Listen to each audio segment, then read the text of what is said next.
நவ கிரகங்களின் அசுரகுரு என போற்றப்படுபவர் சுக்கிர பகவான். வாழ்க்கையில் மகிழ்ச்சி, சந்தோஷம், இன்பம் ஆகியவை இன்றி அமையாதது. இத்தகைய மகிழ்ச்சி, சந்தோஷம், மனைவி, குடும்ப வாழ்க்கை ஆகியவற்றை அமைத்து கொடுக்கக்கூடியவர் சுக்கிர பகவான். களத்திர காரகன் என திருநாமம் கொண்டவர். லட்சுமி தேவியை அதி தேவதையாக கொண்டவர். ஒருவருடைய ஜாதகத்தில் சுக்கிர பகவான் வலுத்திருக்க வேண்டும். ஜாதகத்தில் இவருடைய சேர்க்கையும் நன்றாக இருக்க வேண்டும். இல்லை என்றால் பலவிதமான பாதிப்புகள் ஏற்படும். குறிப்பாக சனி பகவான், ராகு பகவானுடன் சுக்கிர சேர்க்கை ஏற்பட்டால் அந்த ஜாதகரின் இல்லற வாழ்க்கை சிறப்பாக அமையாது. பல பாதிப்புகள் ஏற்படும். சுப கிரகங்களில் பார்வை இருந்தால் மட்டுமே பாதிப்புகள் சற்றே குறையும். நவ கிரகங்களில் அதிக ஆண்டுகள் தசையாக கொண்டவர் சுக்கிர பகவான். மொத்தம் 20 ஆண்டுகள். அவ்வாறு சுக்கிர பகவான் ஒருவரின் ஜாதகத்தில் மத்தின்ப வயதில் வந்து பலமாக இருந்துவிட்டால் அந்த 20 வருடமும் அவர் குபேர சம்பத்துக்களை அடைவார். லட்சுமி யோகத்தை முழுமையாக அடைவார். அப்பேற்பட்ட சுக்கிர பகவான் மே மாதம் 19ஆம் தேதி, அதாவது வைகாசி மாதம் 6ஆம் தேதி மேசமனையில் இருந்து ரிஷபமனைக்கு இடப்பெயர்ச்சி ஆகிறார். தனது சொந்த வீட்டில் அமர்ந்து ஆட்சி பலம் பெறுகிறார். குருவோடு சேர்க்கை, சூரியனோடு சேர்க்கை, புதனோடு சேர்க்கை என இந்த பெயர்ச்சியில் ஏற்படுகிறது. மே மாதம் 19ஆம் தேதி முதல் ஜூன் மாதம் 12ஆம் தேதி வரை 24 நாட்கள் சுக்கிர பகவான் ரிஷபராசியில் சஞ்சாரம் செய்ய இருக்கின்றார். இந்த பெயர்ச்சியால் பெண்களே அதிக அளவில் நன்மைகள் அடையப் போகின்றனர். ஆசைப்பட்ட ஆடை ஆபரணங்களை வாங்கி குவிப்பீர்கள். அடைபடாத கடனை அடைத்து நிம்மதி அடைவீர்கள். அடையில் உள்ள பொருட்களை மீட்க அரிதான காலகட்டம் இதுவாகும். இனி உங்கள் ராசிக்கான பலன் என்ன என்பதனை பற்றி காண்போம். சிம்ம ராசி அன்பர்களே, இந்த சுக்கிர பெயர்ச்சி மிக நல்ல பலன்களை தரப்போகிறது. சுணங்கி கிடந்த காரியங்களில் இருந்து வந்த தேக்க நிலை அடியோடு மாறும். காரியங்களில் இருந்து வந்த தடை தாமதம் நீங்கும். முயற்சிகளில் உடனடியாக பலன் காண முடியும். எந்த ஒரு வேலைக்கும் சிறிது முயற்சியினால் நன்மைகள் கிடைக்கும். தொழில் வியாபாரத்தில் நிறைவான லாபம் காண்பீர்கள். தொழில் வியாபாரம் தொடர்பான அலைச்சல் இருக்கும். ஆனாலும் அதன் மூலம் லாபம் கிடைக்க பெறுவீர்கள். உத்தியோகஸ்தர்கள் மேல் அதிகாரிகளின் சொல்படி நடப்பது நல்லது. வீண் வாக்குவாதங்களை தவிர்ப்பது முன்னேற்றத்திற்கு உதவும். மேல் அதிகாரிகள், சக ஊழியர்கள் உங்களுக்கு அனுசரணையாக நடந்து கொள்வார்கள். பணி நிமித்தமாக அடிக்கடி வெளியூர் பயணங்கள் செல்ல வேண்டி நேரலாம். குடும்பத்தில் இருப்பவர்களின் செயல்கள் நன்மை அளிக்கக்கூடிய வகையில் இருக்கும். குடும்ப உறுப்பினர்களுடன் அனுசரித்து செல்வது நல்லது. எந்த விஷயத்தையும் கணவன் மனைவிக்கிடையே திட்டமிட்டு செய்வது நன்மை தரும்.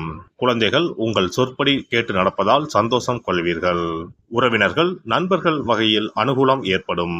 பெண்களை பொறுத்தவரை எந்த ஒரு வேலைக்காகவும் கூடுதலாக அலைய வேண்டி இருக்கும். பயணம் செய்யும் போது சற்று கவனம் தேவை. அரசியல்வாதிகளுக்கு சங்கடங்கள் குறைய தொடங்கும். எதிர்க்கட்சியினர் உங்களை பற்றி குறை சொல்வதை குறைத்துக் கொள்வார்கள். தொண்டர்கள் உங்கள் பெருமைகளை பற்றி புரிந்து கொள்வார்கள். கட்சி மேலிடத்தின் ஆதரவு, மனதிற்கினிய பொறுப்புகளை பெறுவீர்கள். கலைத்துறையினருக்கு திறமைக்கேற்ற புகழும் கௌரவமும் கட்டாயம் கிடைக்கும். பணவரவில் முன்னேற்றம் உண்டாகும். நண்பர்கள் மூலம் தக்க சமயத்தில் தேவையான உதவிகளை பெறுவீர்கள். அமைதியாக செயல்படுவீர்கள். மாணவர்களுக்கு எதிர்கால கல்வியை பற்றிய சிந்தனை மேலோங்கும். கூடுதல் நேரம் ஒதுக்கி படிப்பது வெற்றிக்கு உதவும். நட்சத்திர பலன்கள். மகம் நட்சத்திரம். இந்த பெயர்ச்சியானது நல்லவர்களுடன் பழகும் வாய்ப்பை ஏற்படுத்தும். முடிந்தவரை அடுத்தவருக்கு உதவி செய்யும் முன் நண்பர்களுடன் கலந்தாலோசிக்கவும். நீண்ட நாட்களாக வராமல் இருந்த கடன்கள் இனி கொஞ்சம் கொஞ்சமாக வசூலாகும். நீங்கள் திட்டமிட்டு செய்த காரியங்கள் இனி மெல்ல நிறைவேற்றுவீர்கள். பூரம் நட்சத்திரம். உத்தியோகத்தில் இருப்பவர்கள் கடுமையாக உழைக்க வேண்டியிருக்கும். நினைத்தபடி பணிகளை செய்ய முடியாத நிலை உருவாகும். பதவி உயர்வு, சம்பள உயர்வு கிடைக்கும். பிற இடங்களுக்கு மாற்றலும் கிடைக்கும். உங்கள் மேல் நம்பிக்கையும் உயரும். உத்திரம் நட்சத்திரம். இந்த பெயர்ச்சியானது உங்களது கோரிக்கைகள் ஒவ்வொன்றாக நிறைவேற்றும். வேலையில்லாமல் இருப்பவர்களுக்கு முயற்சிகள் எடுத்த பின் நல்ல வேலை கிடைக்கும். வேலையினால் ஏற்பட்ட சோர்வும் மன அழுத்தமும் குறையும். அடுத்தவரிடம் பேசும்போதும் கருத்து தெரிவிக்கும் போதும் எச்சரிக்கையாகவும் இருப்பது நல்லது. தினமும் மாலை வேளையில் சிவனை வணங்க காரிய வெற்றி உண்டாகும். இனி சுக்கிர பகவானின் அருளை முழுமையாக பெற வெள்ளிக்கிழமையில் செய்ய வேண்டிய வழிபாடு என்ன என்பதனை பற்றி காண்போம். வெள்ளிக்கிழமை என்பது தெய்வ வழிபாட்டிற்கு உரிய நாளாகும். அதிலும் குறிப்பாக மகாலட்சுமியை வழிபடுவதற்கு சிறப்பான கிழமையாக கருதப்படுகிறது. நமக்கு செல்வத்தை வாரி வழங்கக்கூடிய மகாலட்சுமி தேவியும் குபேரனும் நம்முடைய பூர்வ ஜென்ம கர்ம வினைக்கு ஏற்ப பலாபலன்களை கொடுக்கிறார்கள். அதை அனுபவிக்க செய்யும் பொறுப்பு சுக்கிர பகவான் பார்த்துக் கொள்கிறார். ஒருவர் செல்வந்தராக இருப்பதற்கு ஜாதகத்தில் சுக்கிரன் அருள் கட்டாயம் இருக்க வேண்டும். சுக்கிரனுடைய அருள் பெற வெள்ளிக்கிழமையில் சுக்கிரஹோரை வரும் நேரத்தில் இவ்வாறு வழிபாடு செய்தால் சுபபோக வாழ்க்கையை அனுபவிக்க முடியும். ஒருவருடைய ஜாதகத்தில் சுக்கிரன் நீச்சம் பெற்றால் உடல் ரீதியான ஆரோக்கிய ரீதியான பாதிப்புகள் ஏற்படும். சொத்து சுகங்கள் எவ்வளவு இருந்தாலும் அதை முழுமையாக அனுபவிக்க முடியாமல் செய்துவிடும்.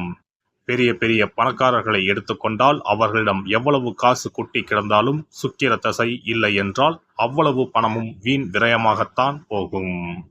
குறிப்பாக மருத்துவ செலவுகள் செய்தே சொத்துக்கள் அழியும் நிலை வரும். இதற்கு சுக்கிர பகவானுடைய வழிபாடு நல்ல ஒரு பலனை கொடுக்கும். சுக்கிர பகவானுக்கு வெள்ளிக்கிழமை என்பது உரிய தினமாகும். சுக்கிரன் அருள் பெற வீட்டில் வெள்ளி பொருட்களை பயன்படுத்துவது நலமாகும். வெள்ளியில் சுக்கிரன் வசிப்பதாக ஐதீகம் உள்ளது. வெள்ளி பொருட்கள் கொண்டு பூஜை செய்தால் சகல சௌபாக்கியங்களும் உண்டாகும். சுக்கிர வழிபாடு செய்ய நினைப்பவர்கள் காலை 6 மணி முதல் 7 மணி வரையிலான காலம் சுக்கிரஹோரை ஆகும். அதனை தவறவிட்டால் மதியம் 1 மணி முதல் 2 மணி வரை சுக்கிரஹோரை நிகழ்கின்றது. அதையும் தவறவிட்டால் இரவு 8 மணி முதல் 9 மணி வரையிலான சுக்கிரஹோரை நேரத்தில் வழிபாடுகள் செய்து பயன்பெறலாம்.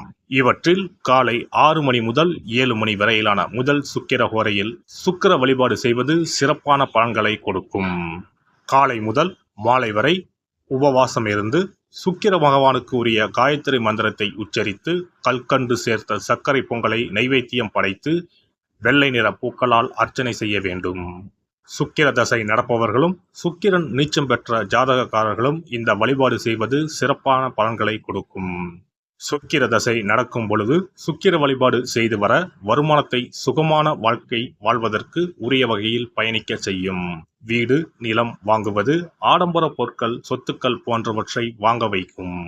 அதுவே சுக்கிரன் நீசம் பெற்ற காலத்தில் இந்த வழிபாடு செய்பவர்களுக்கு வீண் விரயங்கள் இல்லாமல் ஓரளவிற்கு வறுமையிலிருந்து பிழைக்கச் செய்யும். வெள்ளிக்கிழமையில் நவக்கிரக கோவிலுக்கு சென்று சுக்கிர பகவானுக்கு வெள்ளை வஸ்திரம் சாற்றி வழிபாடு செய்யலாம். வெள்ளை நிற நைவேத்தியங்கள் தயார் செய்து கோவிலில் வரும் பக்தர்களுக்கு தானம் செய்யலாம். இவ்வாறு செய்து வர சுக்கிரனின் முழு அருளும் கிடைக்கப் பெற்று வாழ்வில் உயரிய நிலையை அடைவீர்கள். இந்த வீடியோ உங்களுக்கு பிடிச்சிருந்தா லைக் பண்ணுங்க, ஷேர் பண்ணுங்க அண்ட் சப்ஸ்கிரைப் பண்ணுங்க. பக்கத்துல இருக்க பெல் ஐகானை கிளிக் பண்ணுங்க. நன்றி, வணக்கம், வாழ்க வளமுடன்.